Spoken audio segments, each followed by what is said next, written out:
In at 5, Twisty the Clown.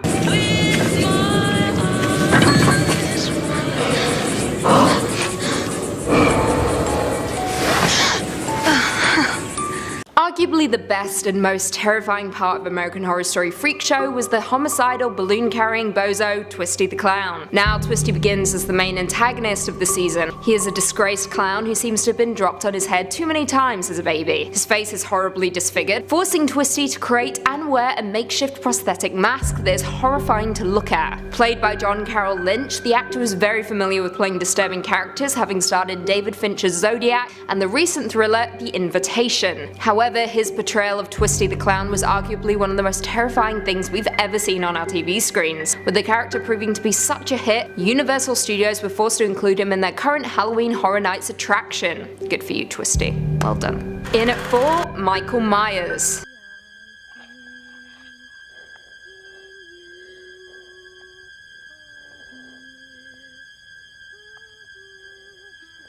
Now, by no means is Michael Myers a clown or infamous for being a clown. However, at the start of the first Halloween film, we see a very young Michael in a creepy clown getup, which more than deserves this place on our list. Now, Michael is terrifying regardless, and his name alone can make us cringe. Michael, of course, didn't have the most typical upbringing, and when he was just a young man, he dressed himself up in a clown costume and mask on Halloween and went about stabbing his family. Well, his unsuspecting sister. Now, this crime resulted in Michael getting committed to a sanitarium. However, we all know by now that 15 years later he escapes and takes up his favourite stabby pastime once again. This time, however, with a different mask, thank God. Coming in at 3, Clown Doll, Poltergeist.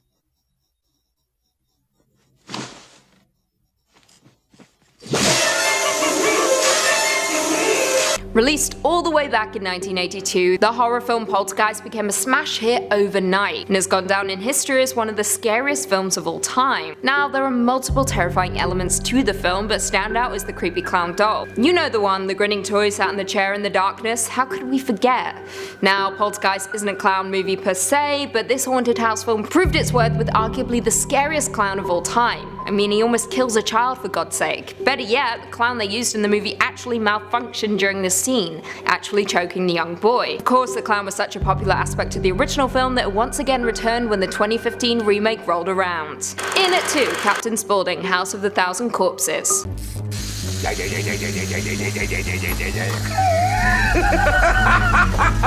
In Rob Zombie's directorial debut, he introduced us to one of the most gruesome clowns in cinematic history, Captain Spaulding, the owner of a gas station and roadside haunted attraction, which is all about serial killers, madmen, and freakish creatures. His menacing motivation is to redirect a group of young adults who are researching the legend of local Dr. Satan. And of course, instead of pointing them in the right direction, he sends them towards the murderous Firefly family. Spaulding became a horror icon overnight, so much so that Zombie expanded on the character's story in the sadistic sequel, The Devil's Rejects. Sadly, the film wasn't that great, just my opinion. Finally, in at number 1, Pennywise the Clown. Go without this.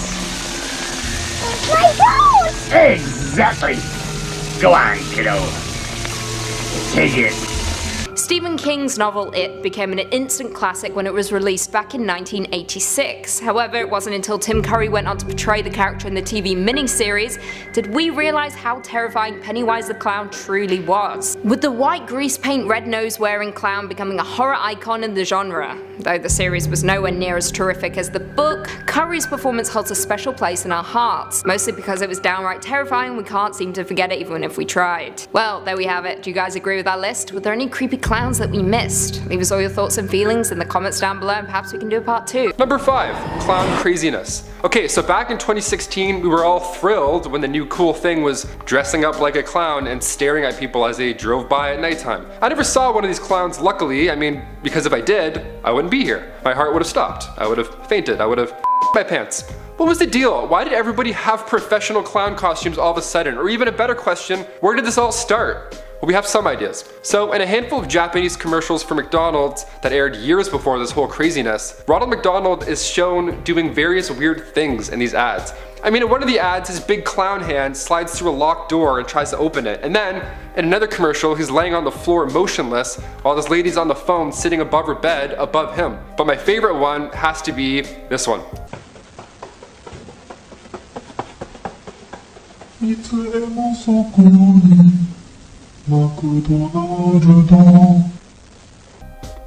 That's the commercial. Huh? Imagine the director being like, yeah, you're just gonna run down this alley real fast and then people are gonna buy your shit. Okay, and action. So this series of commercials that nobody asked for is said to be the inspiration behind the clown phenomenon. Even McDonald's pulled back on the Ronald McDonald stuff. Isn't anybody else curious why their main guy is just gone all of a sudden, poof? Where did he go? Back to hell? Maybe he got a promotion in the Illuminati, or maybe they realized he was in fact disgustingly creepy and we're like, you know what, we're gonna let you go. Way to go guys, we made Ronald McDonald quit. Awesome. I'd rather cancel him. Can we cancel him? Let's do it. So what if this happened with Burger King? Just like a bunch of majestic people walking around all slow, just gracing the lands, giving out burgers. That would have been much nicer. So what do you guys think? Did these advertisements inspire the clown craze phenomenon, or was it just odd timing? Let us know. Number 4, the haunted bench. Okay, so do you remember going to McDonald's, like maybe in like a mall, and you'd see that bench with Ronald sitting there, he's always like, has his arm out, all looking weird and stuff. I mean, it's kind of cute. I mean, he's got his arm around, he's smiling. I was like taking photos with my friends on the bench. It was always a silly time. Now, what would you do if you were sitting there next to old Ron McDonald's and he spoke to you? Yeah. Legend has it back in 2005 in Mexico, a Ronald McDonald bench is said to be haunted. Of all things to haunt, this is the weirdest and worst thing. So the story goes as such. According to Pariah Paranormal, 2 guys were out drinking, partying it up, listening to the WAP, you know, tearing it up, living life to the fullest. But they decided they needed a bite on the way home, as we all do after a night out with friends. I'm glad I'm not the only one who craves those fries after a few drinks. Oh, they're so good. So they decided to make a quick stop and post up on one of these Ronald McDonald landmark benches. And as they enjoyed their feast, they began getting full and inevitably tired from dancing up a storm. One of the friends gets up to throw the trash away. Good man, don't litter, don't litter. And the other laid down on Ronald McDonald's lap, expressing his fatigue. It was then that the statue of the sitting Ronald McDonald looked down, touched the friend's head, and said, "I'm tired too," or whatever he sounds like, I don't know. Probably, "I'm tired too." It's probably gross. One of them apparently had a heart attack because, well, yeah. Now, this is an urban legend, so there's not too much evidence surrounding it, but apparently the McDonald's security cameras caught the whole thing on tape. And McDonald's has been said to have paid out a massive fortune to keep it hush-hush. Again, like I said earlier, imagine if this was the Burger King mascot. He probably would have knighted you instead of giving you a heart attack. Real or not, this urban legend is too creepy to not include in our list. Number 3, Illuminati. Okay, so we've heard countless urban legends that involve the Illuminati. But Ronald McDonald, come on, is he part of it, really? I mean, perhaps. So after Stephen King denied responsibility for this clown madness years ago, they had to go to somebody to find a motivation. Now, of course, they went to him first. I mean, it takes a weirdo to write It. Have you read that book? If not, you should. It's thick, very thick. We should be asking Stephen King much more questions, I'll tell you that for free. So if not him, then who? Bonk bonk, Ronald McDonald. Hello, yep, he's the clown. Illuminati blogger simply named Bruce conveys a pretty compelling argument to some, comparing the clown to Satan, like, you know, Satan. Bruce states in a blog titled McDonald's, Mind Control, and Illuminati, he wrote, "With a head of red hair and face paint reminiscent of heathen rituals, this classic image is little more than a farce." Okay, Bruce, we're listening. He goes on to explain that the design of Ronald McDonald is purposely done by the Illuminati to appeal to children, to make them more susceptible to notions of Satan and hell. I mean, look at him, he's not exactly wrong. Creepy face, no, blah. So this clown cult uses a method known as monarch mind control that makes people do these Illuminati missions planted in their heads. So this truly could be the meaning behind the clown craze, after all. Are all these clowns just part of a clown Illuminati army? Like, can I join? I'd love to join, I'd rather, you know, join and lay low and hide instead of being hunted by these dudes. I wouldn't McLove that at all. If you can't beat them, join them. Number 2, possessed fry cook. This next one's a little alarming. It's not really for the faint of heart, just a heads up. I had to add this urban legend in the mix because it might be connected to the Illuminati point that I just made. Okay, so back in 1999 in Vermont, a McDonald's was operating as normal. Happy Meals, fries that are somehow never salty enough. Good times all around. Until a fry cook randomly grabbed the boiling oil, walked to the middle of the restaurant, and dumped it on his head, like he was possessed. I mean, this guy didn't even react to the burning hot oil. And to make matters worse, others got involved. And not in the way that they probably should have at that point. Yeah, customers started joining in on the nightmare and began to roll around on the floor with the hot oil. Unlike the fry cook, they reacted with laughter. What is going on? So eventually somebody got a handle on the situation and intervened. Thank you. So shortly after, the ambulances came and took the burnt, brainwashed victims to the hospital. What a strange call that would have been. This is back in '99 also, so it's not like there's any footage of this rolling around on WorldStar or anything like that. This is still an urban legend. But the one survivor from the incident, yeah, only one survived, they couldn't even explain what happened. Because the burns did so much damage, they lost the ability to speak. And as if this nightmare wasn't bad enough, the manager of that McDonald's location says they didn't even hire that fry cook. Who was this guy? There was no paperwork to even look up about him. So next time you want somebody to cover a shift, just double check that they aren't working for the Illuminati, Satan, or Ronald McDonald. And finally, number 1, the Ronald McDonald house. Buckle up folks, this next one I saved for last for good reason. So my friend always pulls the tabs off his soda cans. He does it without even thinking about it. Thinking it was a nervous tick, I asked him why. He said, oh, it's just out of habit from when people were donating pop tabs, you know? Does this ring a bell? It should, because it rings a bell with me. As soon as he said that, I remember doing the same. I remember seeing commercials about it, like the whole thing, the Ronald McDonald's house. It all came back to me. So when I came across this last urban legend, it hit close to home because I knew there's some sort of truth sprinkled into this urban legend. The Ronald McDonald's house of Durham in North Carolina collected these aluminum tabs to recycle and reduce living expenses. Okay, so far so good, I'm on board. The Ronald McDonald's charity does a lot of great stuff, but of course the internet has to exist, so naturally there's creepy urban legends about it. This next one I read from a user who claims to be a 15-year-old foster kid. He says you don't find the house, you're taken to it.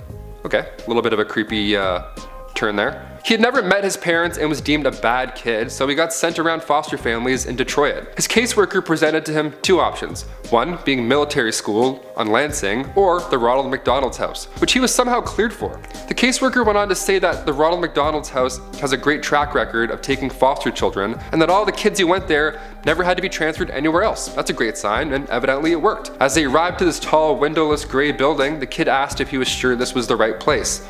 Ugh. So once inside, it was very empty and quiet.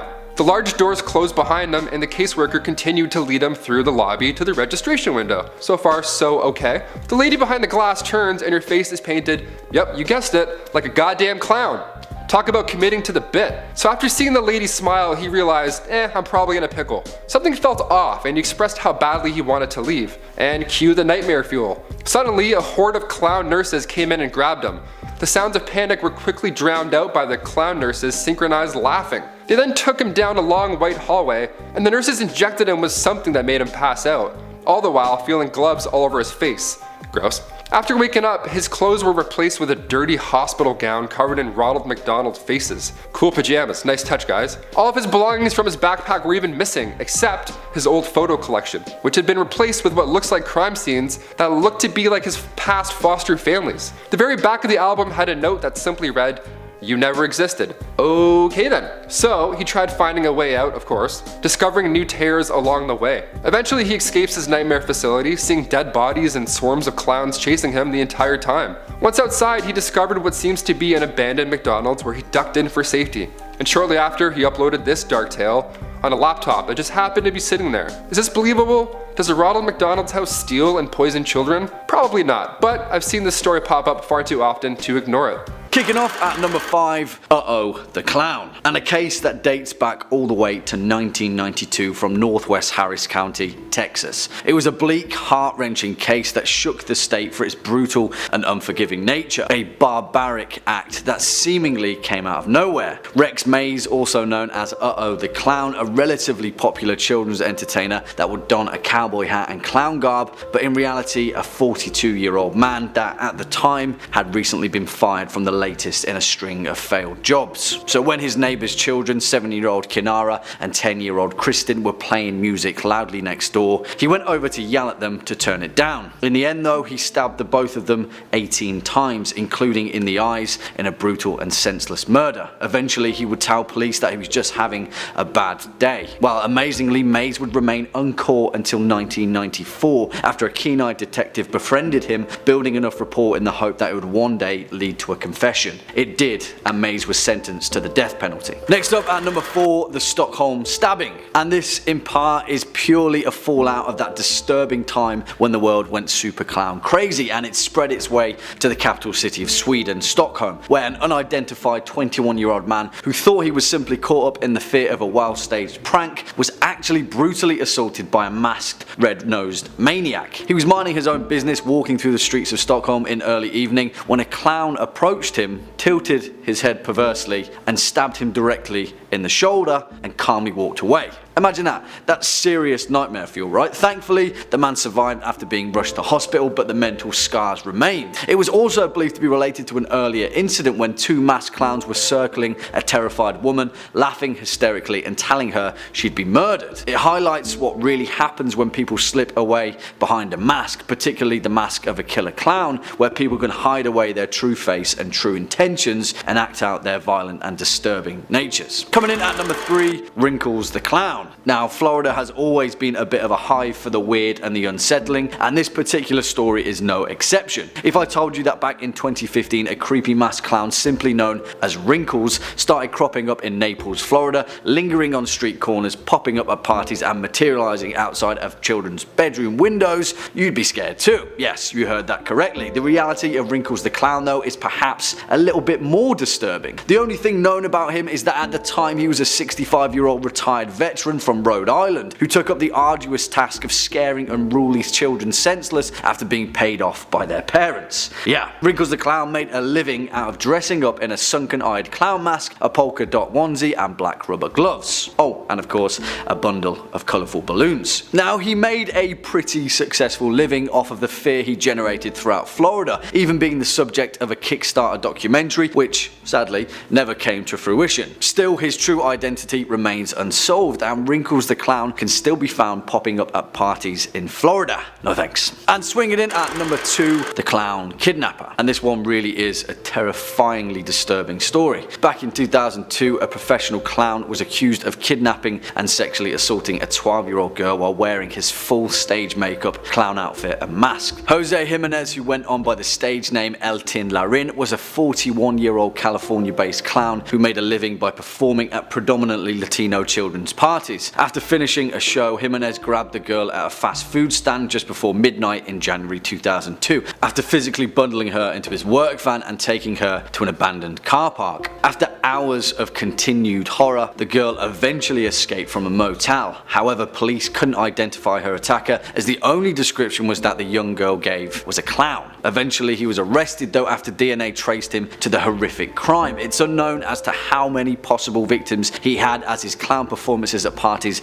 went on for over 9 years. He remains in prison to this day. And finally, at our number 1 spot, the Wasco clown epidemic. And what a complete and utter horror show, right? The culmination of all this fear and every coulrophobic's literal nightmare, the Wasco clown epidemic. Now, I don't know about you, but for me, I never want the word epidemic to follow the word clown, ever. But alas, it did and still kinda does. Back in 2014, a California-based artist from Wasco thought it'd be a great idea to dress up as the creepiest clown possible and publicly pose in areas around the town while uploading all of their exploits to Instagram and Facebook. Of course, this was just patient zero, because this seemingly innocent action became the trigger for a biblical plague of horrific clowns. Things got ugly and copycats began popping up around the county in Bakersfield and Delano, scary clowns wielding baseball bats, machetes, and in several instances, guns. The damage was already done though, the idea was out, even being replicated in Northampton, England, as well as countless other areas across the United States and wider Europe. It literally became the subject of a psychological study in an attempt to understand the nature of anonymity and the fear that drives mob mentality. Kicking off at our number 5 spot, the killer clown cold case. My fear of clowns aside, this case is just downright horrifying. On the 26th of May 1990, Marlene Warren, a mother and wife from West Palm Beach, Florida,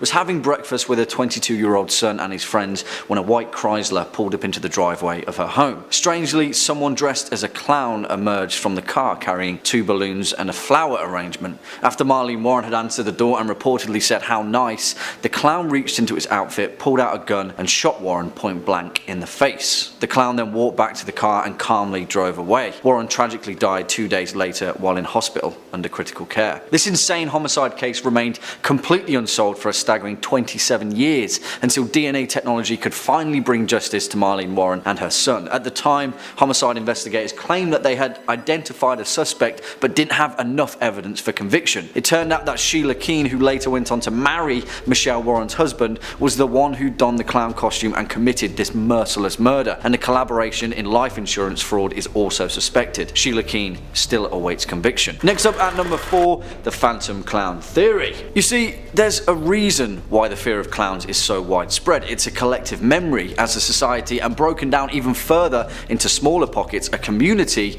that we share after horror periodically rears its ugly head. Just like in Stephen King's It, where in the town of Derry, Pennywise the clown resurfaces to feast upon children roughly every 27 years, the same happens oftentimes in reality. In this case, back in 1981 in Boston, Massachusetts. On May 6 of the same year, police have received a curious report of two men, each wearing clown outfits, driving a suspicious looking van filled with sweets and candy near the city's Longwood School. Yeah, generally avoid that. The next, this thing didn't end there, was a similar report where a man was in the nearby Franklin Park wearing, wait for it, only half a clown suit, naked from the waist down. It wasn't until Lauren Coleman, a renowned cryptozoologist, started noticing a pattern and collated a record of these clown-based incidents from all across the United States. He referred to this phenomenon as the phantom clown theory, an evident social nightmare that featured over 400 separate reported clown incidents from all across the country, but nothing ever came from it. Police could make no connections or find no correlations, and guess what? It happened again. Coming in at our number 3 spot,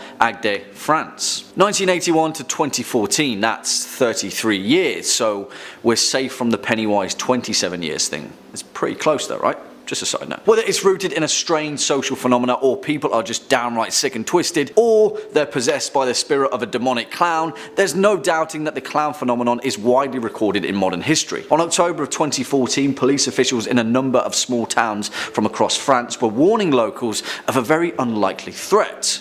Clowns. Well, pretty likely if you're me. It started with 4 clowns wielding chainsaws who were found outside a school in northern France. In total, 14 teenagers were arrested in the south of the country after they were found with bats, knives, axes, even pistols and chainsaws. In Bescanon, a man had his hand sliced open by an axe wielding clown. In Montpellier, 3 clowns beat a 35-year-old man within an inch of his life with iron bars in an attempted robbery. This whole hive of clown activity happened within weeks of each other and sent the French-based population into a clown-based panic. People responded by banding together into neighbourhood anti-clown gangs, much to the dismay of the local police, and were dubbed chasseurs de clowns, self-styled clown hunting vigilantes who took armed response to the mass clown-based panic. Not only is it absolutely terrifying, it's also an incredibly interesting look at social response and a demonstration where mass hysteria can manifest itself into the most bizarrest of forms. Either that, or there's a demonic clown curse somewhere in France. Next up at our number 2 spot, the Tijuana cartel clowns. It's crazy because when you hear stories like this,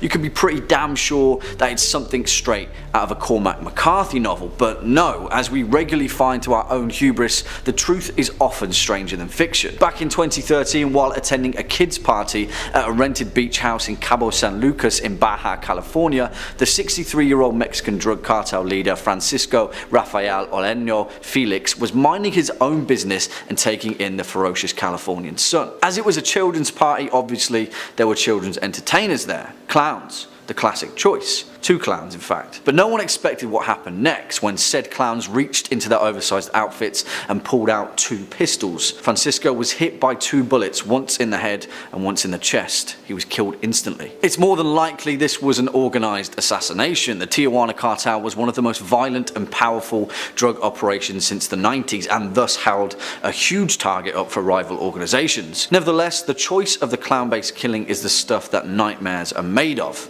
After the murder, the 2 clowns quickly fled on foot and have never been caught. And finally, at our number 1 spot, John Wayne Gacy.